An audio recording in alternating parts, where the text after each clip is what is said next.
And joining us now, the former mayor of New York, Rudy Giuliani, himself a former presidential candidate, a strong supporter of Senator McCain right now. Thanks for coming in. Thank you, Wolf. A shocking General Accounting Office report that just came out, how much money the Iraqis are taking in thanks to the high price of oil. I want you to listen to Senator Obama speaking about this today. You know, if you need one more example of what's wrong with our energy policy or George Bush's policies in general, there's a new report today, some of you may have read in the newspaper. Iraq has been getting a windfall because of rising oil prices. They have a $79 billion budget surplus. And the GAO says that money is in the bank. They're spending a tiny, tiny bit of it. The United States is still spending about $12 billion a month. Here's the question. Are American taxpayers right now being played for suckers? Well, I think the reality is that that's an opportunity. It's an opportunity for us to work with Iraq to get them to use that money or more of that money for their own infrastructure, to kind of push them in that direction. It's kind of silly, though, for Barack Obama to suggest that that's the cause of our energy crisis. I mean, the reality is... But the Iraqis export a lot of oil, and they could make that oil available to the United States at a discount price. Well, that would be very nice, and that would help. It would also help if Barack Obama would support offshore drilling. It would help if he would support nuclear power. It would help if he had a really comprehensive program instead of saying no but you know to what? People hear It's kind of like deflecting.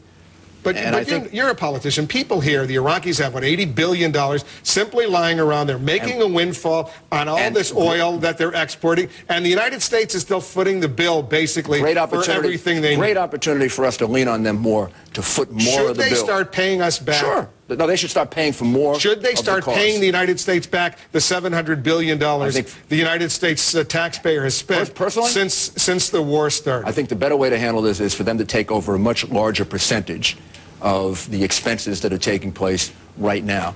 I think that would be a very sensible thing to do. This is a good opportunity for rearrangement of that. It doesn't make sense, though. Because, you know, even these so-called sons of Iraq, these Sunni former insurgents, about 90,000 of whom, they're now on the U.S. government payroll. We're paying them every month, according to General Petraeus, about $200 million a year. The United States is paying them to be quiet, to be supportive.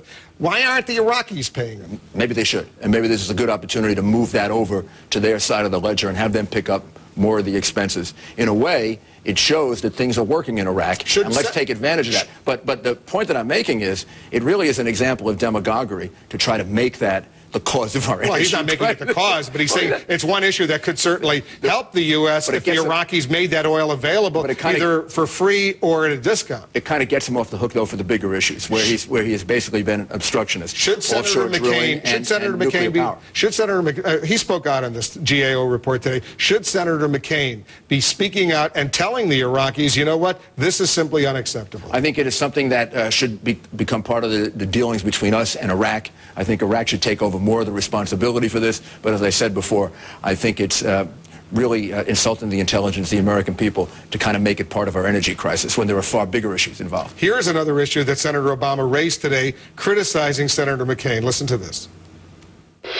Senator McCain's energy plan reads like an early Christmas list for oil and gas lobbyists.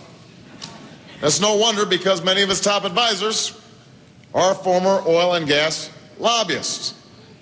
All right, you want to respond to that? Sure. The guy who voted for the big subsidies for the oil companies was Barack Obama. John McCain voted against it when they had a chance to vote.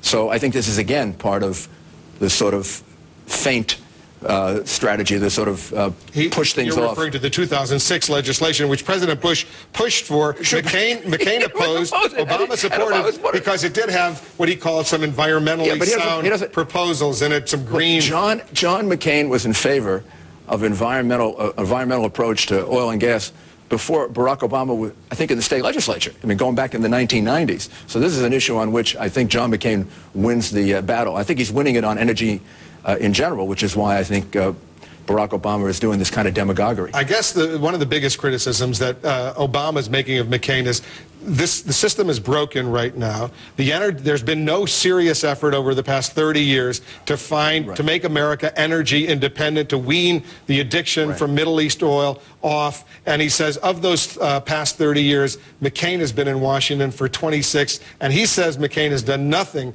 to ease this problem on the United States. Well, actually, he's the one that's opposing the things that would in fact give us some degree of energy diversity, energy independence. It's true. For the last 30 years, we haven't licensed a nuclear power plant. France is 80% nuclear. China is building 40 nuclear power plants. McCain proposes to build 45 nuclear power plants. Obama's still thinking about it. He's the one who actually wants to take us back to the past.